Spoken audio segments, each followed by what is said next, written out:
ahead. Todd McClellan, Detroit Red Wings, assistant coach. You were just talking about remembering when you were drafted. Take us through that, what that day was like for you? Well, it was a special day, like anybody getting drafted here today, but it was also an anxious one. I remember sitting in the stands with my parents, as all these kids are doing right now, and waiting, and you hear rumors that this team may take you and that team may take you, but when it finally happens, it's a real relief, and it's a real proud moment.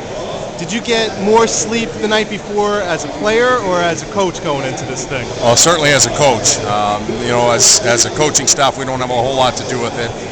We don't get to see the young prospects, but as a player, you're anxious. A lot of your peers are there, and they're anxious as well, so there's no relaxation until it's over. How much of this is luck, and how much of this is good scouting who you guys get? Well, I think a lot of it's good scouting, and every team does a very good job. There aren't very many players that are hidden anymore, but you also have to be a little bit lucky. Players mature, their interests change sometimes, and luck does play in it. Coaching has evolved, playing has evolved. How has scouting evolved over the years as well? Well, that's certainly a good question for the scouting staffs, but the more I hear about it, videos come into play. Certainly the ability to travel around the world is a lot different now than it was 25 years ago.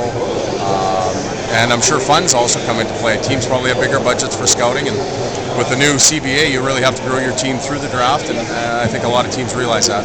As a coach, will you tell the scouts what to look for, or will they tell you what they have and you go from there? Well, our scouting staff's so experienced. Kenny Holland's been around for a long time, and he has a plan about how he wants to build his team. So we have preferences on players, but certainly his expertise and his strength is spotting players and drafting them, and obviously he's done a very good job.